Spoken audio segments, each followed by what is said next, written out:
Eu vou ler rapidamente, bem breve, a apresentação dos dois. O Valdir Isidoro Silveira, nascido em Itajaí, Santa Catarina, 80 anos, graduado em Agronomia pela Universidade Federal do Rio Grande do Sul, especialista em Biologia do Solo e mestre em Tecnologia de Alimentos pela Universidade Federal do Paraná, onde eu sou professora.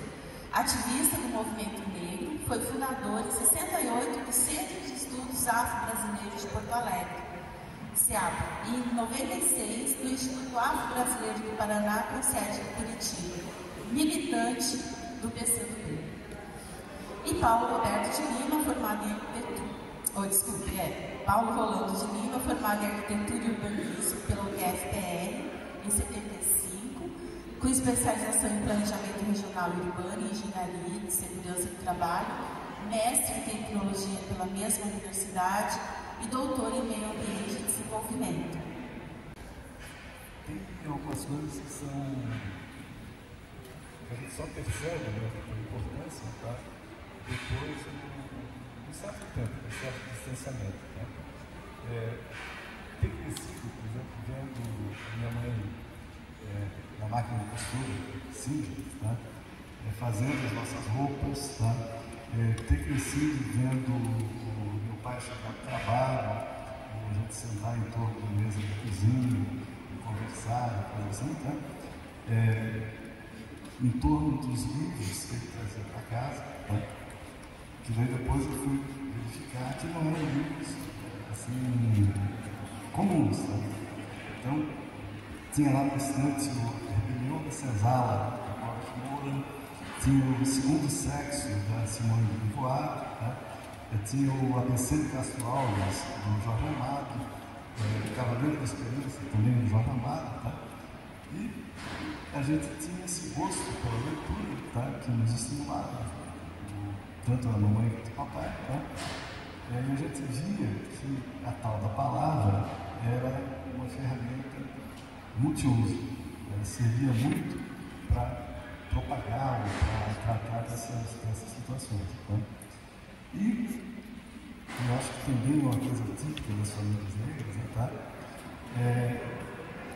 As mulheres eram fundamentais. Tá? Com elas, as mulheres passavam o tempo todo com os filhos, tá? Levavam para o trabalho. Tá?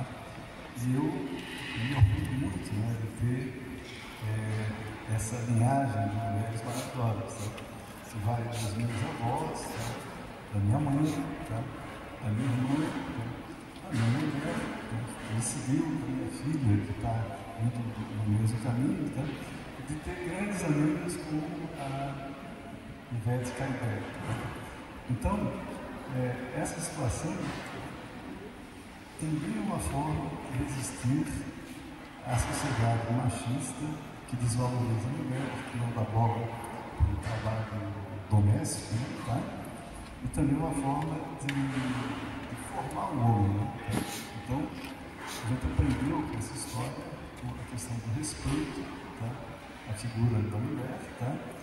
E de valorizar o quanto ela se inclui nas nossas vidas. Né? Tá? Então, mais um. Eu não tive contato em casa com o meu livro. Eu não sei porquê, casa d'água, eu despertei para isso. Eu frequentava a livraria Tupolito. Eu perguntei para a Lucícia, a parede dela, escrivão, que tinha ali em Itajaí, e tinha mais um sebo perto da Igreja Velha, que eu não me lembro o nome, que ali eu comprei alguns livros que eu não me lembro, muitos anos, foi isso, 55, 56, né?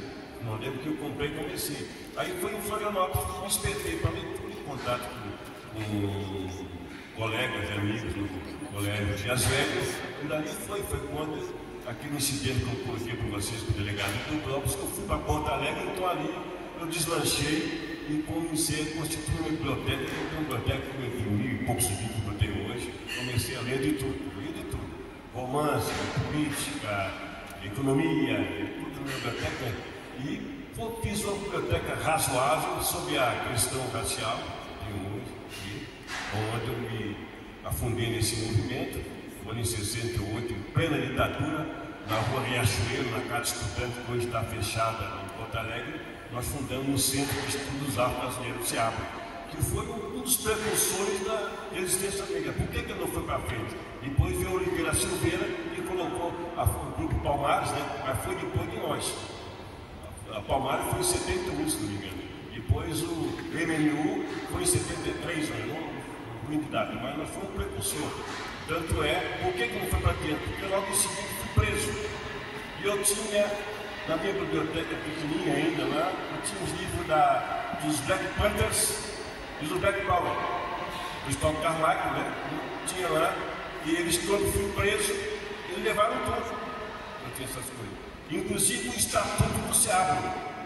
E nós temos hoje só um pequeno registro que está lá com o Rui Moraes, que está vivo, dos 6 fundadores do CEABRA. Felizmente 5 estão vivos. Todos moram, um mora em Porto Alegre e o outro mora em São Paulo, que recentemente foi visitá-lo. Então, aí começou essa resistência. Eu fui em Porto Alegre com duas missões. Falar com o Carlos Araújo, que era o ex-marido da Dilma, grande amigo meu, faleceu em agosto de uns 3, 4 anos de idade. E o doutor Júlio Teixeira, que era um liderança do Partido Comunista. O papo Júlio Teixeira foi, como diz o outro, insonso, insípido e inodoro, não deu nada. Aí, dali eu fui para outro esquema, junto com o Carlos Araújo, que fundou depois a Barra Palmares, e eu fui membro da Barra Palmares. Eu fui conhecer em Porto Alegre por conta de ser da Barra Palmares. Cara, nunca provaram nada, porque era do apoio logístico, né? Eu só ficava debaixo do pano, fazia as manipulações. Mas prenderam a minha até hoje está viva, a Inês Maria Serpa de Oliveira, né? A Martinha, que tinha muitos livros meus com ela, e ela resistiu a paulada há muito tempo até que surgiu o meu nome. Mas é essa a luta que nós travamos, né? Esse mundo afora. Essa pergunta, o pessoal tem a mania de pergunta interessante. Mas o fato é que a ditadura militar, tá, ela reforçou o racismo, tá? Na medida em que uma das teses, né, dos ditadores, tá, era de que o Brasil era uma democracia racial. Tá? Então, que não havia essa questão de discriminação, de racismo, tá? E que todos os movimentos que visassem trazer à tona, discutir a desigualdade racial, discutir os efeitos do racismo, discriminação, tá? Eram movimentos contrários à ordem social, à ordem que a ditadura previa. Tá?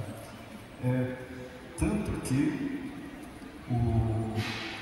tem documentos, né, oficiais dizendo que os grupos que faziam esse tipo de questionamentos, tá, eram perigosos porque eram pessoas do nível intelectual superior. Tá? Ou seja, se aqueles negros que faziam um movimento, tá, eram do nível intelectual superior, eles queriam dizer que os negros, em geral, eram do nível intelectual inferior. Tá? E o movimento assim, mais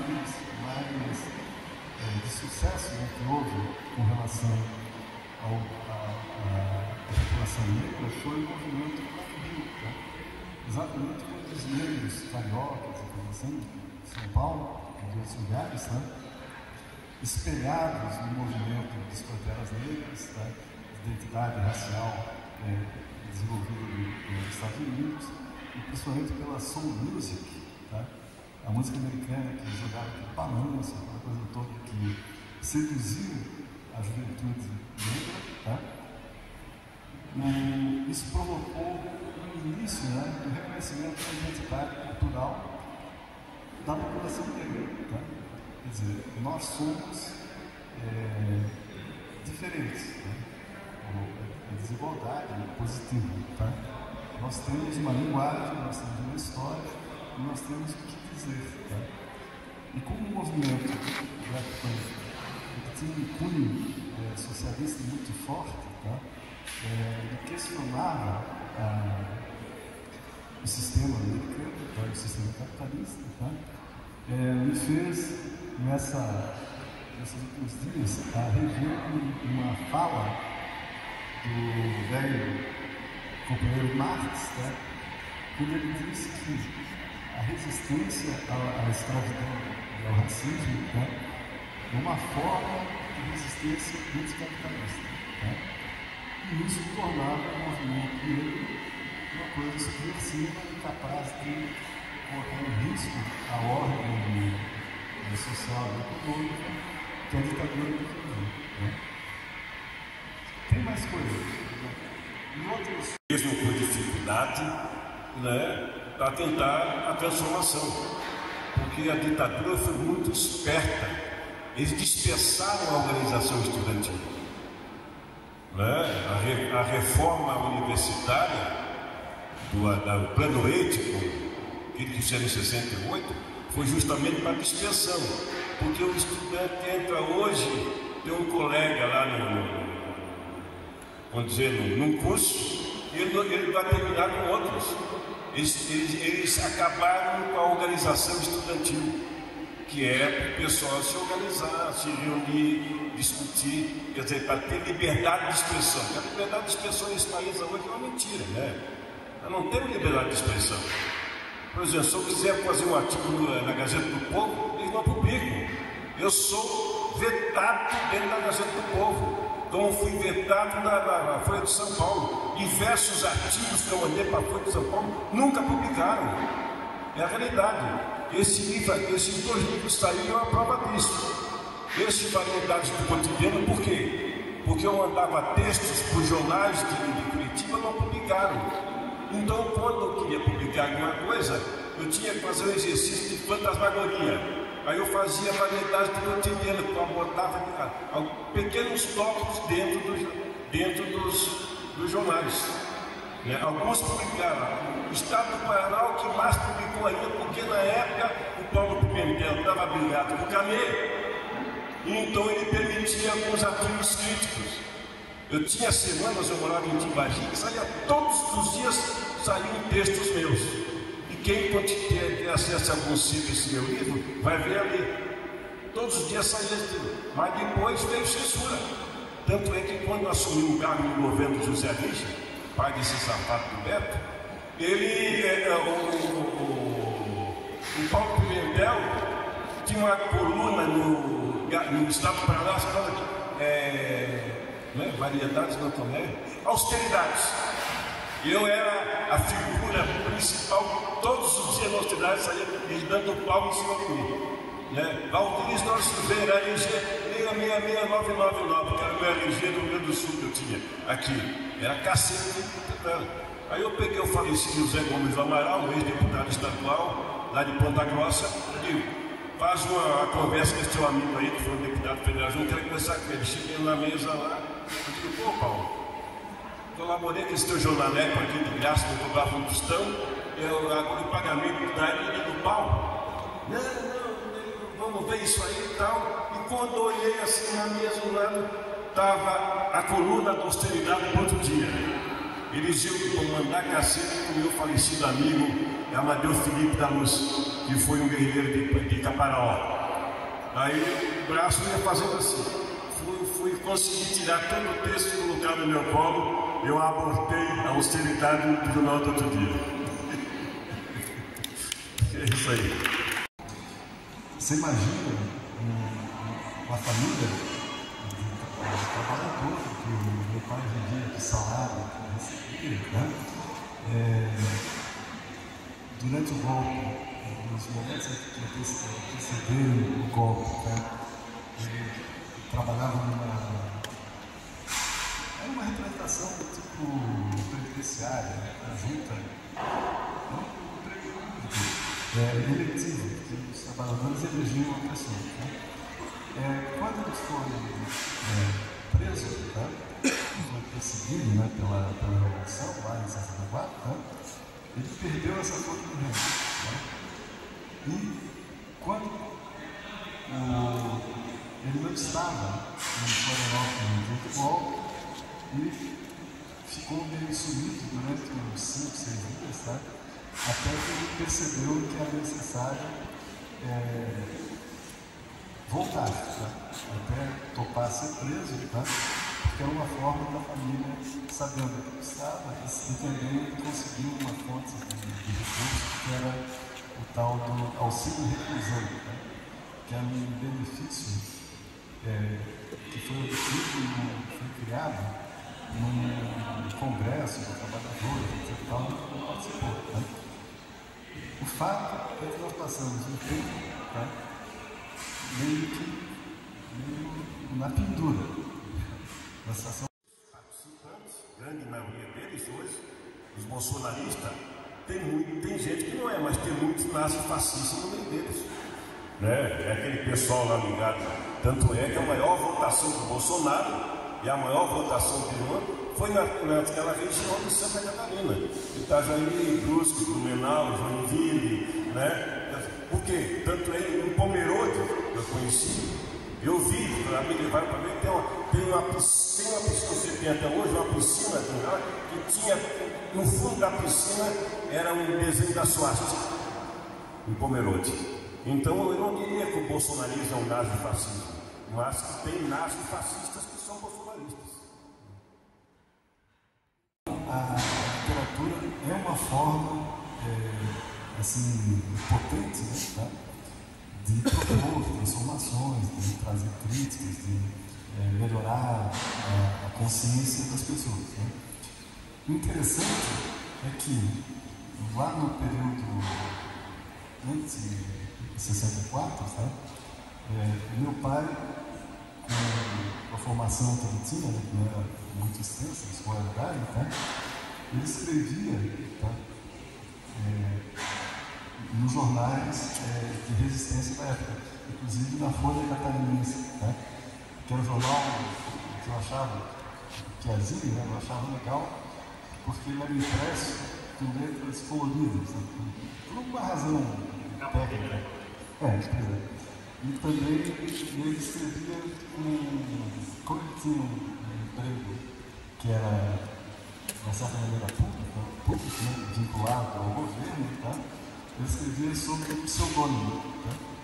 Então, tem vários textos da Folha Catarinense que estão escritos lá, assinados por um tal de Marcelino, tá? Ou por, sei lá, José Dávila, tá? E que depois eu vim a saber que era do meu pai, tá? Ou seja, ele também usou a palavra, a literatura, para a sua luta política, tá? Quem sabe ler, vai refletir, né? E vai ser uma pedra no sapato essa turma. É por causa disso que eles não querem que o pobre, que as pessoas estudem. Ensino caro, querem acabar com o ensino público, porque eles querem acabar com a contestação. E eu, nesse livro meu aqui, eu botei algumas explicações. E eu tenho algo no livro que eu tinha do PR Clássico, que dizia assim: falar antes de tudo deter o poder de falar. Ou ainda, o exercício do poder assegura o domínio da palavra. Só os senhores podem falar. Quanto aos súditos, estão submetidos ao silêncio do respeito, da veneração do terror. Palavra e poder mantêm relacionamentos tais que o desejo de um se realiza na conquista do outro. Esse é um epígrafe que eu fiz aqui da uma explicação do PR Clássico. Capítulo sobre as questões ambientais. Eu falei aqui da tragédia de Petrópolis. Eu falei um texto que eu tenho um retorno da natureza, que eu comento um caso que aconteceu lá nos enchentes em Itajaí, né? Que eles estavam acabando com o Morro da Caianduba lá em Itajaí, nas construções dos morros, né? É o que aconteceu no Rio Grande do Sul.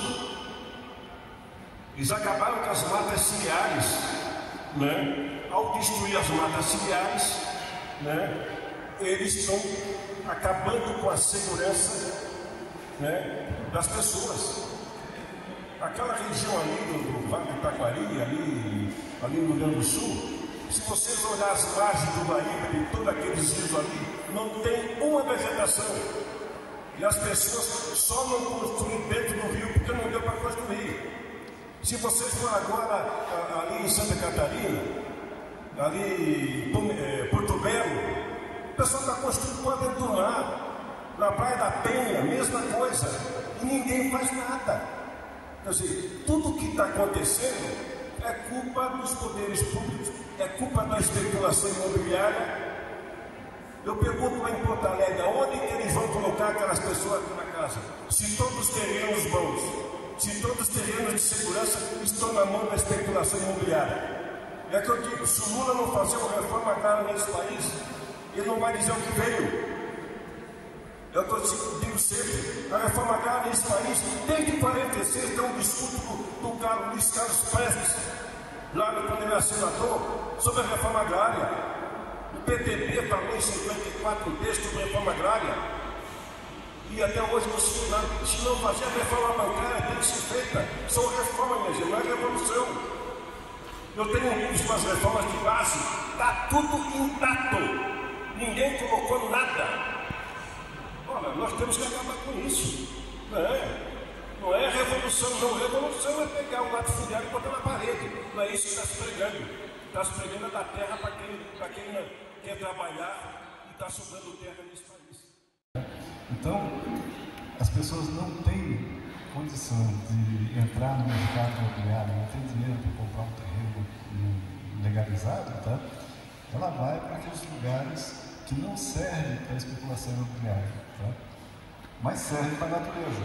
A natureza precisa das margens do rio, precisa das encostas, então não sobra alternativa para as pessoas não ocuparem esses espaços, tá? E esperar uma tragédia, que um dia vai acontecer, então todo mundo vai ficar assim, penalizado com aquelas pessoas que estão na rua e coisas assim. Sobre as conquistas que vão sendo, sobre as conquistas que nós temos. Então acho que a gente, tudo é uma questão de manter a mente quieta e a espinha ereta, né? Nós temos que estar sempre alerta.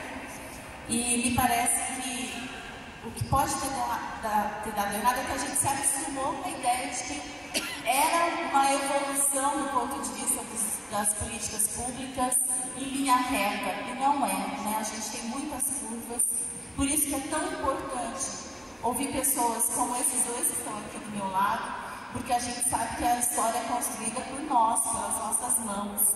Eu tinha separado uma ideia do Emicida, né, que fala do amarelo, e a gente está vendo ela aqui sendo construído, e ele também fala que é nós por nós, porque nós precisamos fazer o hoje, o agora, fazer propaganda de duas pessoas aqui. O Daniel Manuel também está no festival, eu estive com ele semana passada na Caixa, retrasada, e ele tem uma discussão incrível sobre pensar o hoje, o momento em que a gente tem que se comprometer. A gente tem que se comprometer com a natureza, com o meio ambiente, hoje, não amanhã. Então, eu acho que não é que deu errado, é que a vida é dura mesmo. A gente precisa tocar. Os dois, tá? Lembrança feliz. Qual é a sua maior lembrança? Qual é a sua maior lembrança? Qual é a sua maior lembrança? A minha maior lembrança é justamente em relação às dificuldades da pobreza. Então eu esqueço, eu tenho comigo guardado. O meu pai deu um cofre para nós colocarmos moedinhas para fazer uma poupança. Esse cofre era para mim, para minha irmã e para o meu irmão. E a minha maior lembrança é que quando chegou um caos lá em Estiva, faziam mais de 20 dias que não entrava um navio. E o estivador, como vocês sabem, só ganha dinheiro quando o navio está no porto. Se não entrar dinheiro no navio, ele não trabalha, nada com ele. E foi esse um dos motivos da briga que eu tive com o padre Pedro Barão de Salesiano. Que eu fiz todo o ginásio pago. E o meu irmão, eu vim de Florianópolis, está todo mundo macanduso, triste. Meu pai foi matricular meu irmão no exame da admissão. E o padre não quis matricular porque o pai disse só podia pagar depois. Aí foi a pá de cal que eu passei em cima deles. Mas então a minha maior lembrança foi essa. Por causa desse tempo que ele não trabalhava, nós tivemos que quebrar a entrada das moedinhas e contar moeda para comprar comida. Até hoje eu tenho esse cofre guardado, com a parte dele quebrada. lá pelas tantas, tá? A gente já tinha passado por uma série de tragédias e tristezas na família, tá? Nós resolvemos percebemos, né, tá, que os meus pais estavam fazendo 50 anos de casado, tá? E daí ele resolveu fazer uma festa, tá? Foi talvez o momento em que eu vi a minha mãe mais feliz, tá? Juntamos toda a família, o Valdir estava lá, tá? Pois é, a gente fez aquilo que o Gilberto Gil dizia que era uma rendição, tá? Mas nós fizemos aquilo que a sociedade burguesa faz, tá? Uma missa, um almoço, aquela alegria toda, aquela organização toda, tá? E foi um momento muito feliz, tá? Que a gente já sabia que meu pai estava começando com uma doença degenerativa, tá? E juntamos todo mundo, estava todo mundo muito bonito, todo mundo muito arrumado, as mulheres elegantes, tá? Os homens bem vestidos, tudo aquilo, tá? E foi um momento muito marcante para a gente, para a minha família, tá? E teve um momento, meu pai não era nada religioso, eu também não era, tá? Mas na missa, tá? O padre pediu para que fosse lido lá umas palavras, coisas assim, tá? E eu lembro que a minha filha e a minha sobrinha, tá? Não gostaram muito das palavras da Bíblia lá, que colocavam aquela questão da submissão da mulher, não sei o quê, tá? Mas acabaram lendo. Mas o momento mais bonito que está na minha memória o tempo todo, tá? É que a minha mãe sempre gostava de uma música que saiu no disco do Nat King Cole em espanhol, chamada Las Marianitas, tá? E uns amigos das Marianitas, pois é, nós somos uns amigos urbanos, tá? Que tem um conjunto de música e eles foram lá para tocar essa música, né? E eu vejo a minha mãe saindo ao som daquela música, tá? Então, foi um momento muito feliz, tá? E que nós, os filhos, tá? Nos orgulhamos muito de ter proporcionado a eles, tá? É isso.